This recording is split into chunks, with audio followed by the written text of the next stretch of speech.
Good morning, cricket fans, and welcome to the Catch It podcast. Oh, what a catch! I'm Andrew Lush, and I started this podcast to have some interesting and insightful conversations about analytics and the stats behind the action, and to develop myself as a presenter. Good! Oh, brilliant! I hope you enjoy our discussions and debates. That is an absolutely outstanding catch. Right, James Maby, welcome to the Catch It podcast and Analyst Chat. How are you getting on?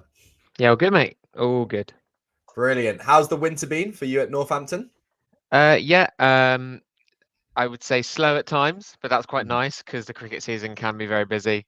And a lot of the players are away in certain franchise comps or just going away and playing some club cricket. But it's nice to have some stability, and it allows us to have lots of planning time and chat with other coaches and kind of go from there. How did you get into the analysis world in terms of you started in we'll go back right to the start, started in education. Tell me a bit about how you moved from you worked in a school in Camden. How did you move from working in education to working in analysis? Yeah, so I did a degree at Bath, and my degree was called Sports and Social Sciences. And in that 4-year degree, I had a placement year. And in that placement year, I went and worked at Gloucestershire County Cricket Club as their intern for a year, and that was really formative. I would openly say that I knew nothing about cricket or analysis when I went to uni, but I kind of fell into it. I was like, well, this kind of sounds cool. I'll give this a go for a year, and the rest is history, really. And then because I graduated in 2020 when COVID was, it was a bit of a weird time because no one kind of knew what was going on. And I knew that I enjoyed my year at Gloucester, and I was like, okay, what else can I do? Are there any jobs out there? If there is a job, would they want me? Like it sometimes feels like a bit of a closed shop to the guys or girls that are from the outside. And then when you kind of get your foot in the door, like, oh, there's loads of things to do. So I managed to blag my way into Surrey and did the academy analysis role. And that was basically just coding and giving some sort of data to the coaches if they ever asked for it. And then in 2022, the Northants job came about. I applied for it, and now we're here, really.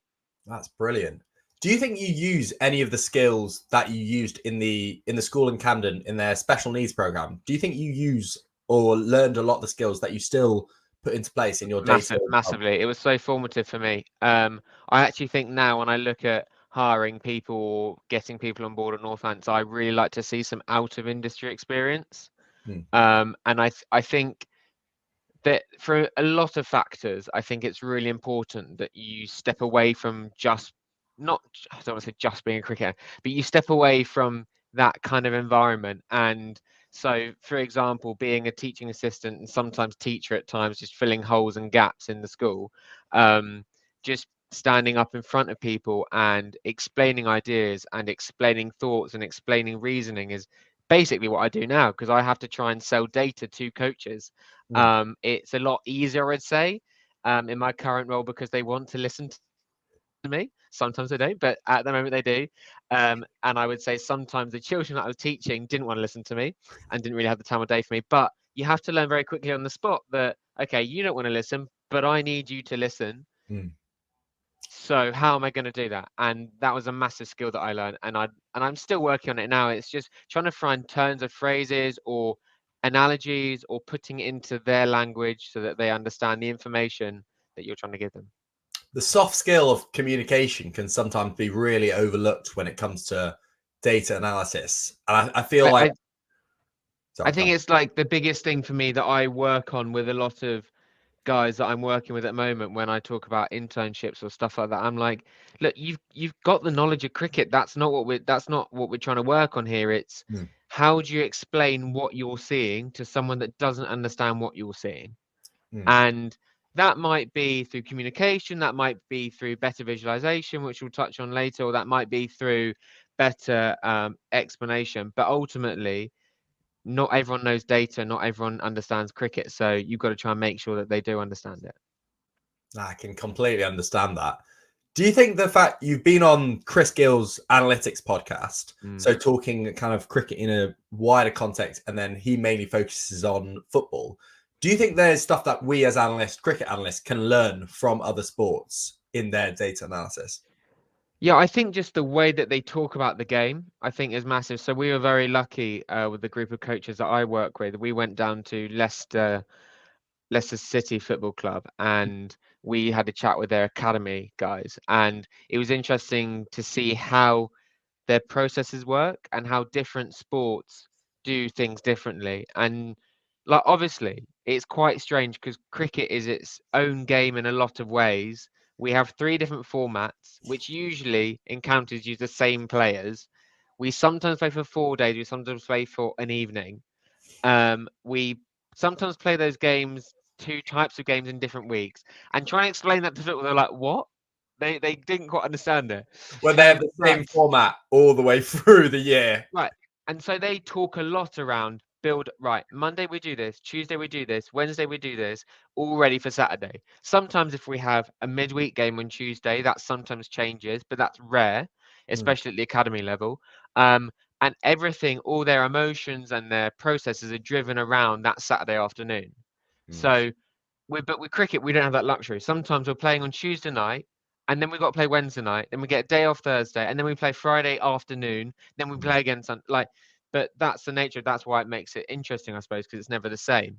But when we talk about data and kind of going onto that sort of side of things with football, and I would say they do a lot of work in terms of making sure that the players understand not only through looking at it but visually. So it was really interesting to see they in this context that I watched it in. It was they delivered a presentation, a pre-match presentation, and then they walked through what they delivered on the football pitch.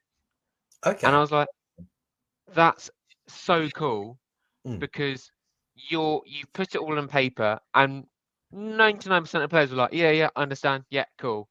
But then when you put it on the pitch, you saw a lot of other moving cracks in terms of, oh, I meant to go there. Oh, okay, right. And I think we kind of do that in cricket in a sense of we're getting better, I suppose, in the winter in terms of I'll put out a bowling plan for, I don't know, bowling to Derby's Wayne Madsen for the spinners. And then I'll speak to the spin coach and I'll go, right, this is a template of what we would look at before a game before we play Derby. This is what Wayne Madsen is very good at. And then the spin coach would use that to work with his bowlers and go, right, if you're bowling to this player, how are you going to counteract this? So we're getting better at plan to strategy to execution, but I think we could do way more than that. There's kind of a lot more coming into it and how we can breach that gap between just being people on our laptops to them introducing analysis into our actual training sessions. I think one of the points when looking down like your experience and stuff that I really wanted to ask, what is a rugby referee analyst at the Dubai International Invitational Sevens? Yeah. How did you get that job, and what do you do with it? Yeah, so on my Saturday afternoons, I actually referee rugby myself, and that's kind of how I got into it. And I really enjoy it. And I started when I was 18. I was a bit of a weird one. I was young when I started refereeing. And when you're a referee at my level, you get invited to things and you get invited to tournaments. And I've been lucky enough to say that I've refereed at different tournaments across the world. And I obviously have my day job is being a cricket analyst, and the head of the tournament who runs the referees was very interested in working out a way of how can we help analyze referees? How can we get them better? And it's mainly around referee development. Ultimately, a lot of the referees that would go to a tournament like that are from lots of different countries, and it's brilliant because you'll get loads from South Africa, Australia, like all around the world that play rugby.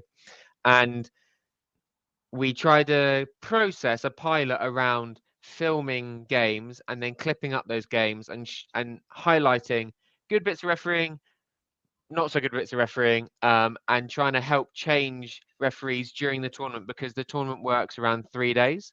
So it's brutal. So you start at 8 in the morning and you finish at 9 at night, and you're refereeing probably around 3 games a day. So there's quite a long period of time where you can video a few games, show a few trends of clips of, okay, we might go into the tent where we all situate and we might have a little meeting at 2 o'clock and go, right, we're refereeing the high tackle really well. Here are some really good examples of clipping out good penalties of high tackles. And then we go, we're not really refereeing the offside lines very well around the breakdown. And that's quite technical rugby speak. Hopefully some people understand that.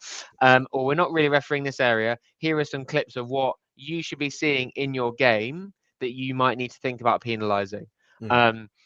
Look, was it successful? It worked to a point, but we found a lot of barriers to entry in terms of the mass amount of video. How do we get that video to people? Do we have the right amount of tech and all of that?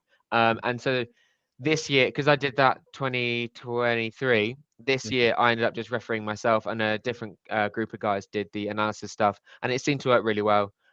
They might be using that to then start live streaming the tournament. They don't know that yet, but it's, again, the tournament has to make money, and they have to get people from across the world to pay and come to the tournament. So the live stream product interests them, because if they could live stream so everyone sees how amazing Dubai Sevens is, you might get more teams going there. So there's loads of things where it could go, but yeah, it's good fun. It's nice to do something a bit different in terms of being in rugby, and nice to kind of see how other people use data and information, because I suppose I worked with a group of people that didn't really use data information and are very used to seeing things and being very visual and going, oh, I do or don't agree with that decision. But actually, when you slowed it down, put it on a video, which they never usually had the luxury of, how does that change perception? How does that change the way that we referee?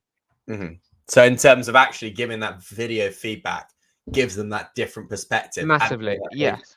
Because I think that's my interesting point, because I've started filming sessions and stuff over the winter and showing younger players that we've got in the Thunder Academy videos of them bowling. And our coaches are really good at collecting video data, but it's just how we store that and then can show that progression. And some of them have never seen them, especially down at like the younger level, the younger players, especially in girls cricket, have never seen themselves on video and stuff. So it's such an interesting feedback loop. Yes, massively. And I think I would say, I don't know whether you'd agree with this, is that younger players are far more interested in the video. I think I would say there's a big focus on, from the academy players that come through, they're very interested in watching all the video, and once you give them the capability to do that, and we're lucky that we've got a great database to do that, then they will do that themselves, and they're far more motivated to do that than, I would say, potentially older players, because they are so used to spending time on their phones, whether that's a cultural thing, whether that's a generational thing. I would probably go down that route, but yeah, in terms of like, the video is so powerful, because you can't disagree with what everyone's seeing, right? That is what it is. You can synthesize ways of why it might be, but ultimately the camera doesn't lie. So yeah, I think in terms of that Dubai example, a lot of the referees were like, oh, that's what it looks. We didn't think that happened. Yeah. Yeah, and it's amazing how, and look, the camera is obviously at a very different angle to the referee's perspective.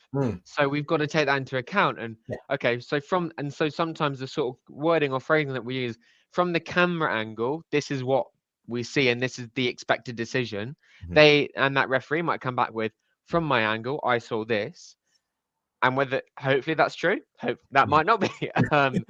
But yeah, it's video and perception, I suppose, is a massive one, and it's you've got to be really careful in the way that you use it, because I think to go down this idea that video is always right, I think is the wrong way of looking, and to go down this idea of players are always right or coaches are always right, there's got to be some sort of middle ground. And I think I would say the better coaches, the better referees, the better players understand that middle ground and understand how to use it. But that comes with time and experience and all that.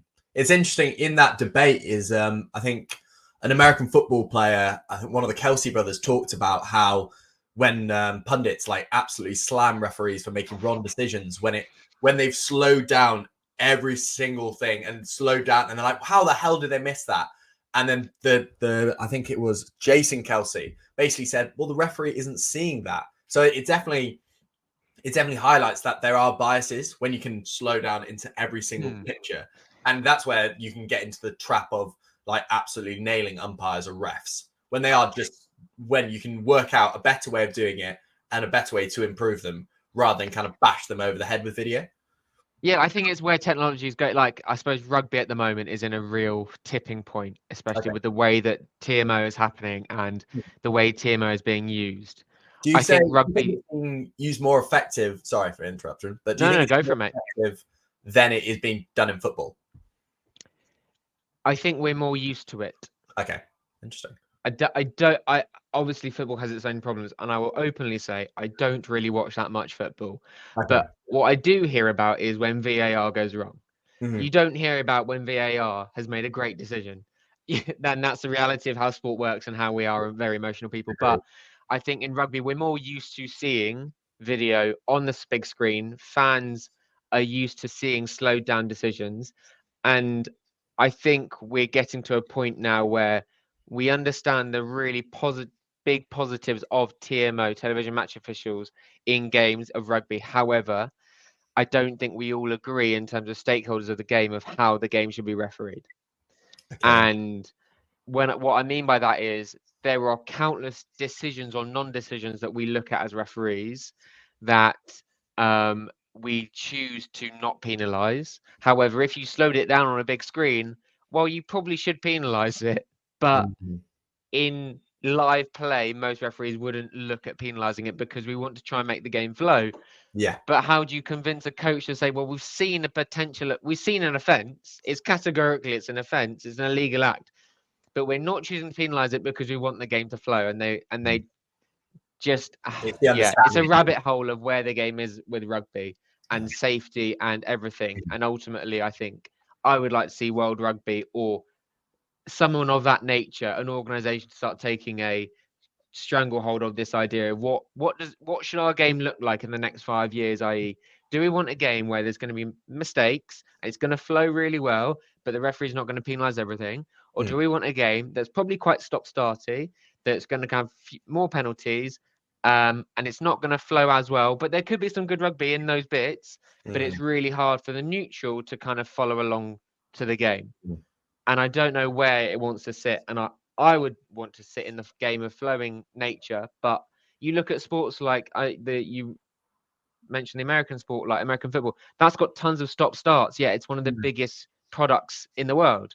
So are we shying away from something that doesn't really exist? Could we have more stops and starts, but do something with it? I don't know. It's a rabbit hole. Yeah, it's a very interesting conversation, but yeah, I mean, another I'm day sure to there's lots of dive people into. I'm sure there's lots of people who know more about American football than I do. Again, a sport I just don't watch. Fair. But it seems like it's doing something right because the game is growing and it's got a massive fan base. So, and rugby doesn't. And rugby, categorically, we know the fan base is diminishing. So we've got to do Does have something to change that. problems that need to Yeah. development. And Yeah, absolutely. very interesting point. I didn't realize this podcast was going to go down No. the rugby route, but I'm Is it very about happy cricket, this that you did. podcast? We'll pull it back to cricket.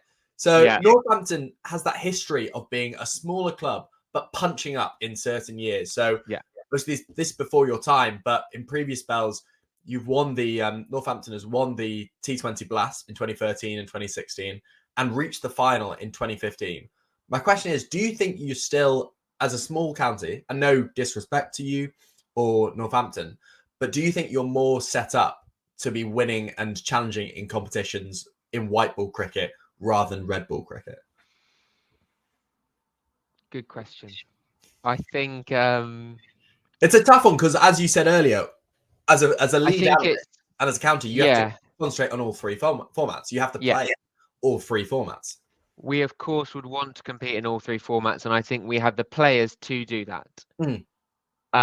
I think that it can be difficult at times, and I think the barriers that we have, as you referenced, being a smaller county, it makes it more challenging because we don't have the luxury of having a bigger squad size and having more bodies to be able to use. Does that mean you can't be successful? No, because otherwise, the Leicester City example, winning the Premier League, that wouldn't exist. So I think it's interesting, like Leicestershire County saying that we want to put more effort into white ball cricket was really interesting. And I think credit to them and being really brave just to saying, look, that's where we want to be. That's where the money. We're going to get more people, more bums on seats watching cricket. So why don't we do that? I think if you asked head coach and all players, we want to be as successful as we can be, and that reality should be playing Division 1 cricket and competing in the T20 Blast and the one day comp. And And I think we absolutely can do that. I don't think we have. I think the challenge becomes is when people believe that we're a smaller county and we can't do that. And Agreed. I think that, and it's a very British way, I would say, of looking at things. Oh, well, we haven't got the big enough wallet, so we can't do it. Well, hang on a minute. Isn't that why you're all here? Because you want to win trophies. You want to win games of cricket. So if you want to come with that attitude, I don't think that attitude is right for us as a club. We want you to be the best cricketer you can be. You want to be the best cricketer you can be. So let's try and do something and be a part of something. Let's not just be like, oh well, we're just here okay. to compete. Well, we're just here to participate rather than compete. Sorry. Exactly, and I think, judging by our history, we can definitely do more than compete. And I'd like to think that we're building a squad definitely that can absolutely compete. I'd love to say, if we had another conversation, Andrew, at the end of this year, that we've won something or we're getting promoted to Division 1 back again. Like, I absolutely think that's within our radar. And hopefully the lads also believe that as well. Interesting. No, I definitely will. Best of luck to you for the coming up season. It's always a bit of, at this point, there's always that speculation and that the training period, and you feel like, right, how can we develop ourselves to be best possible team when it comes to April? In your role, how does your role work in around overseas recruitment in terms of looking at players that you can bring in for the whole season or a section of the season? A section of the season to bolster your squad? So I think my role has grown and grown since joining Northampton in terms of recruitment. And I think that's twofold, mainly because they trust me more and they understand that I've got a real role to play. And number two, they understand how important data can be to recruitment because we are the evidence to their decision making. We're not all of decision making, but we are the evidence to why a certain player is signed or not. And so I think this year it's felt really difficult for overseas signings because of the cricket world calendar. And I'm sure I'm not the only one. I get lost in how much cricket there is and who can be there and who can be not and who's available. And we have to think about, number one, who's available, but who could be within our budget. And that means that probably you could make the assumption that data is far more important to someone like Northamptonshire because we have to try and find the really good performers who are maybe not noticed or as not bigger names than if you are potentially a county with more money. You could just find a big name and know that, you know what, if you put this amount of money to this name, they probably will win you a couple of games here and there. You don't need to take a look at data to prove that. But I'm really trying to work hard to show the head coach and chief exec, look, this is why I think this player's really good. Because they have performed in XY categories, they have performed here, they've done this. This is why we should start to have a look at this player and maybe start to find out like where their availability is, but also what sort of money they would be asking for. Because there would be loads of players that I might suggest because I think they're unknown, or there'll be loads of players where I think, hang on a minute, they could be a real threat for us here, and we could use this skill set. And then they come back and they ask for far too much money that's well out of our budget, like silly money. I would say silly money, but you know, I think overseas recruitment is absolutely where I feel analysts can add a huge amount, because the reality is coaches are not going to watch every ball of cricket. So why should we expect them to know about every ball of cricket? And the data allows us to synthesize that information very quickly and you're trying to put the right people in the right areas, and data can absolutely show you, number one, where those people have performed in the past, and assuming under the laws of kind of common sense that they can at least repeat performance, we can then use that for Northamptonshire. Sometimes they don't, and that's just the way sport happens. That's why sport's exciting, but you'd like to think that they could repeat their performance at least. And that's one of the interesting things when I was looking at your 50 over comp and some of your recruitment for that. You got in past Indian star Prithvi Shaw for 4 games, and he struck a strike rate of 143 with 200s and a top score of 244. Sorry, against Somerset. What was it like for that kind of recruitment? Because he's only there for a small part of the, I don't know how much involvement you had in that recruitment. But that seems like a smart decision, mate, because he isn't in Indian limelight at the moment. He's not in their teams. What was like that to bring him into the squad, and what did he give to the squad in experience, not let alone just his runs? I mean, Prithvi, how many adjectives could I use to describe how brilliant of a human he is and how brilliant of a cricketer he is? I mean, just I've never seen anyone strike a ball like he does. And that was a chat in the dressing room, like constantly when he was making that double hundred against Somerset. It was like, right, is he the best cricketer that's ever played on this cricket field? Is he arguably the best opening batter in world cricket at the moment that just no one knows? Like, that's just the aura that he brought. He was he was a superstar. And he was so lovely. And it was really good to have him in the dressing room, not only from a obviously performance standpoint. We'd love him to have played more games, but that's the reality of pro sport. Like we can't wrap him in bubble wrap. He looks like he's doing really well. He's training again for the IPL, for the Delhi Capitals. It looks like that he's back on. So we've signed him again for next year. So hopefully we can see the carnage unfold. Is that But an exclusive for the Catch It podcast, or is that already? No. That is definitely that's out there. I thought you were giving me an absolute pearl of wisdom that would have blown. No, I can't do that because I think otherwise I won't be a Liverpool analyst anymore. But yeah, so we've signed him. Hopefully he'll come end of the in that block where we have a couple of championship games because he can't play the T20 Blast for obviously BCCI reasons. And then he plays the One Day Cup, and we convince him that he stays also for the back end of the championship.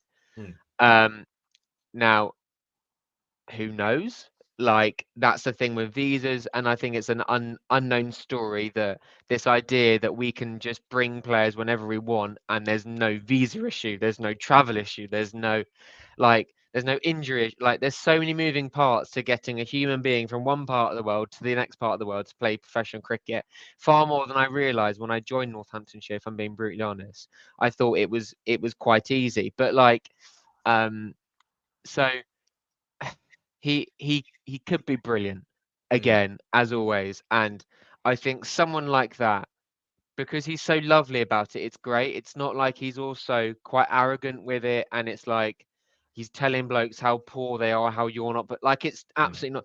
Prithvi is just quiet, calm. Like, for me, it was brilliant because I was traveling with the team, and before every game, he'd literally go, "James, can I see the bowlers?" Great. First question, any of them quick? And I go, "Prithvi, not for you." And then he just walks out there.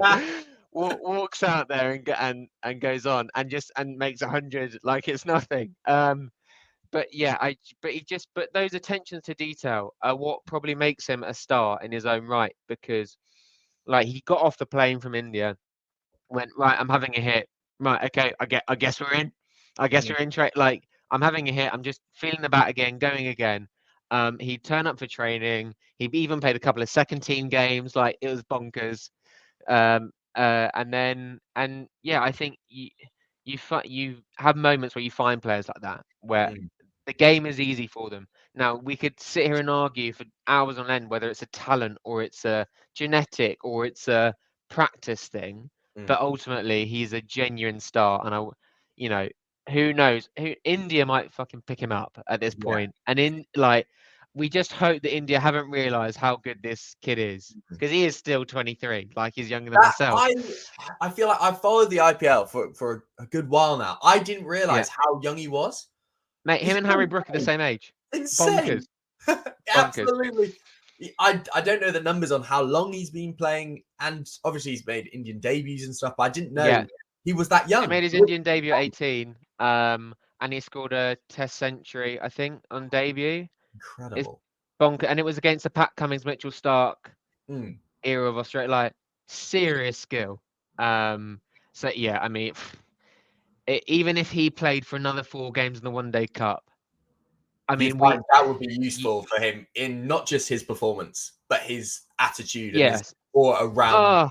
Just even if he was sat there on crutches again and just help the lads bat, like, I honestly think it would be useful. But yeah, no, he was a genuine star, and hopefully we see him again next year. And that's the challenge of an overseas, and well, the data, and if they're gonna come over and perform similar, but how they fit into your squad. And I think it was interesting to look at some of you brought in Sam Whiteman, who has been kind of going through kind of a period of, he kind of flips between being included in the Sydney Thunder and the Perth Scorchers. He was thereabouts, and he's in his 30s now. What influenced your Northants decision to pick him up from and bring him over for the 50 over comp? So we're very lucky as ECB county analysts, as you know, Lashley, that we can get access to data from Sheffield Shield, Plunkett Shield, and all that. And so I got all the names of every batter overseas, and now this year we've got access to South African domestic data as well. So that's brilliant, right? So the more data we get, the more objective we can be around cricket performance. And so he was basically one of the best. He's got one of the best averages of Sheffield Shield from the last couple of years before 2022. Left-handed keeper bat, and he'd obviously been a part of the WA squad. He just won the Sheffield Shield. A lot of it married up. He was available, which is a massive one. We had like a good character kind of report on him, like he's a good bloke. And we wanted him mainly for our county champ. And then obviously, when you know someone's available for that period of time, you want them to stay for the one-day cup. And then he played one game in September and then flew home. And it helped that like he had family back in England and that he could visit during the time that we were playing the T20 Blast. He's playing the Big Bash at the moment for Perth Scorchers. Like I think data, it was an easy sell because it was very much like, well, he's one of the best batters in terms of batting average, which is our main commodity that we deal with in red ball cricket in Australia. And we would argue that I would argue that Sheffield Shield red ball cricket is a very good standard or of similar standard to county championship. Obviously the wickets are a bit different. I think that's something that I didn't realise, but someone like Sam, who's grown up playing on fast, bouncy wickets, just loves to sit back. Like when I was coding, you'd code a good length and you'd still be playing back foot defence. But all these English guys that grow up on, wet April wickets, you're probably going forward defence on the same length. I think that's something that we have to take into account, that look, if what they bring in terms of and what they're used to in their home conditions.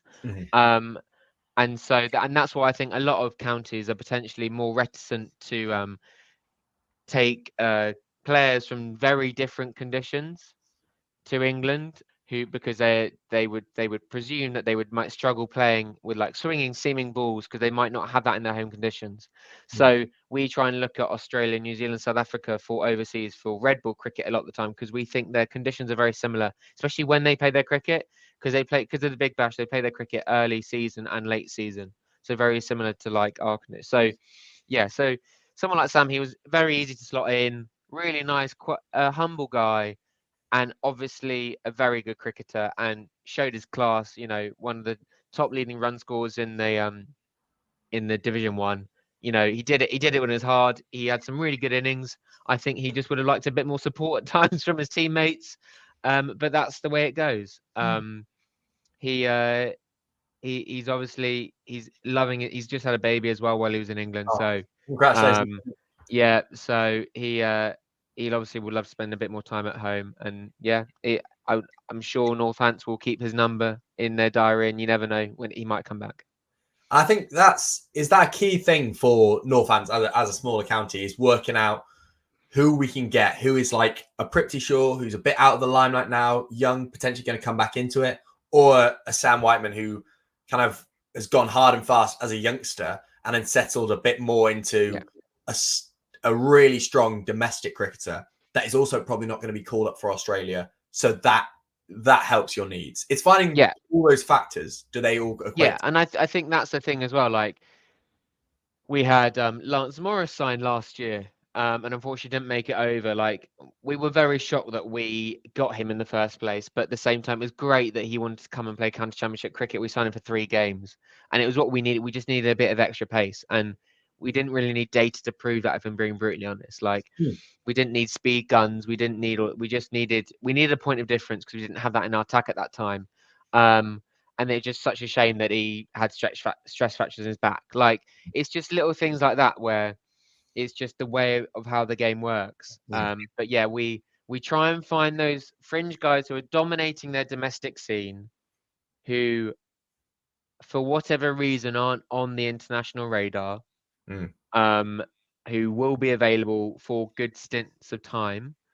Because I think that it becomes quite difficult when you've got an overseas who's coming in for 4 games and then going away, and then we've got another one coming in for another 4. Like, I think from a culture standpoint and like a dressing room feeling, I think it makes more sense if you've got guys, right, this player is coming for this block of 6 to 8 games, and we have him for that period, and then they feel more at home, they feel more a sense of belonging. The players gravitate to them more. They become part of the team more, and that's a massive thing, I think, for overseas. I think it's different if you're like a franchise team, right, and you're going for a month, and you might know loads of other guys because you played in South Africa with them, and then Dubai, and then whatever.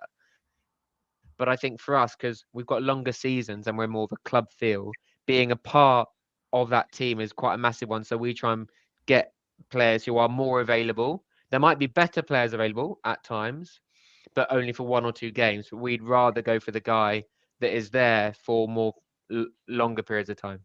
And can slot into your culture Exactly. and your team a bit better. Yes, and all those things we don't quantify as analysts, but coaches feel, players feel, and are emotive. So we've got to try and work how to bring that all in together. To work out how to actually pull those two together, whereas how they can fit in more the kind of cultural, the club, the dressing room, and how their actual performance data is going to match up. Absolutely. So going on to the next stage, what do you think is the future for a lead analyst? For yourself, in terms of, are you touring this winter? Have you got stuff kind of working on how you're going to develop in the winter? What is the next kind of couple of months look like for you? I think for me, it's all around getting the information in the right hands. And when I say that, I mean, so a lot of it is recruitment stuff and making sure that people are very clear on where players' performances are and where they have been, and really engaging the coaches to a level that they, number one, get the information, but number two, know what that information means. So things like creating ways of appraising players during the season so we can make more informed decisions, and it's not just feel like, okay, well, they were good last year and it's kind of, well, they haven't really very good start this year. Okay, we're going to need to start changing things. And actually it's going, no, they were kind of here at the start of the year. They are now here. Might not need to change as much as you think, but it's just because they're quite emotional, and it might be due to results or whatever that they might want to start changing lots of things. So I think for me, that's what I'm really trying to work on, is getting that information in coaches' eyes and finding really efficient ways to do that. And that usually means, for me at the moment, is setting up Tableau dashboards so that it's very seamless and it's very easy for the coaches to see the information. And that takes time. Like, I would say that a good dashboard for me now takes around a season, because it will start in the winter and I'll start creating it and conceptualizing it and understanding, right, this is what the dashboard needs to answer in terms of questions. Then I've got to put it to the coaches and basically break it. It's almost like product design, right? Break the product, see where it's really poor or where it needs to improve, and then go back to drawing board, try and make all those changes, go again back to them. And then when you'll feel comfortable that you know that they're comfortable looking at that dashboard, right, then giving it to them when they need it. And knowing when they need it is really tricky, because sometimes you might mistime it. Sometimes it's not the right time at the wrong place, and then the information gets lost in the ether of lots of other information that's in their heads around decision making. But if you can get the right information at the right time, it's so powerful. And they go, oh, right, I didn't realize that. Okay, that might change my thoughts and perceptions around this player or this strategy or this decision. And for me as the analyst, like, I'm not the one that's held accountable for all decisions. No one's putting my head on the chopping block. So I've got to give the people that are accountable for those decisions the best information as possible, or the most information as possible. So for me, that's what I'm really trying to work on in the next 2 months. I'd love to say that I'm going to a franchise league at some point. I'd love to say that I'm having some winter sun. but that's not on the horizon anytime soon. But that's okay. That's part of my own professional development. I've got to try and work out a way to worm that in. But yeah, it's also like a nice time to chill out and just plan and kind of take stock and go again, reset the batteries in the most kind of cliche way, and get ready for the 1st of April, because that's when the real fun starts. As you said, in terms of this block, you have that structure to reflect, and it's quite nice. This has probably been the first winter for myself that I've been in 3 days a week using full track with our women, and kind of having those off days to work on like Tableau skills and stuff. So it's quite nice because it's different, but it's still busy, but it's a different kind of busy. Yeah, it's I think what's mad is if you said to people, yeah, analysts weren't really full-time roles maybe 2-3 years ago at times, people go, what? And actually the winter is a really important way of making sure that your analyst then provides use and actual value in the summer. Because if they just worked in the summer to summer, all they're probably doing is coding and a bit of data. They don't have the time to work on the information that you're giving them, because there's so many games of cricket that you want them to code, because that's their main job role. And so it's really nice to hear examples like yourself, Lush, and also around the counter of going, no, I'm a full-time analyst now. I have time in the winter to actually get better at my job and improve, and not just be putting out fires from April to October, and then I just do nothing for the winter and go again. So yeah, I think that's where cricket's really, it's got better, because I think people have worked out that that's what needs to happen. Do I think it's fixed? No. But we I could think talk that many different points that we think analysis would be better, but that's definitely for an in-person gripe when we meet at the analyst conference in February. Yeah, that's a different conversation. But yes, I think it's really nice to say that I do go in 3 days a week, sometimes less than that, and that's quite nice as well, because I quite enjoy working from home, and I can really sit and get arguably lost in the data and work and really break things, and then go again, and then I'm much better for it, because if I turn up, so for example, I've been in 2 days this week, haven't chosen to go in today because there's no real players about and there's no real meetings, there's no need for me, but this next 2 days is really important for me to try and create a new dashboard, so that when I go back in on Monday, I've got, right, guys, I've been working on this for the last 3 days. I think this could really help us here. They then look at it and they either absolutely throw it away, or they go, no, I really like that. Could you change these things about it? And then we go again. And that's part of the process. Like, I think to think that you just walk into a professional sporting institution and go, yeah, I'm an analyst, I just do my job in it. I was like, it's not working more about like that anymore. There is more that hybrid, being able to work at home with that data skills and to be able to, and that's where I hope the majority of coaches and directors of cricket are realizing that it's not just when we turn up to a game and collect the data, it's how we work with those processes. And I'm sure you're seeing that as well. Absolutely. And it will only get better over time the more analysts we get put into those roles, and actually showing them this is what it's about and this is where it can really provide value. I think we're at a bit of a, not tipping point, I think that's far too I know big, but it's like it's I think there are obviously counties that we know, because we're in the industry at the moment, that are using data really well and really are getting on board with why analysts and analysis is really important to their workflow and how their organization works. And there are obviously some counties that I think that I look from the outside in and going, not sure about that one.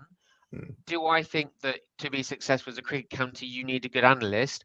I think I'd be stupid to say no, but I think there are also lots of behaviours in professional cricket that are just done because they're done.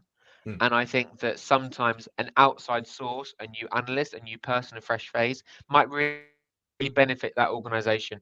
But I'm not on the inside of every organisation. But yeah, I think we look at it now, and I think there are obviously some really good counties, and I'd like to say that maybe in the near future we could add more to that list of counties that really do buy into this analysis. And maybe it's just recruitment, maybe that's where it's all going, because they're seeing these franchise gigs coming up and they're seeing all this money. And you know what, if we're spending 50 grand on a player, we don't want to not look at the data. Like, let's be really clear here. If you're spending that amount of money and you went, yeah, I just didn't look at the data. I just thought, yeah, I thought it'd be good. It's a risky Like, strategy for a come on site. now.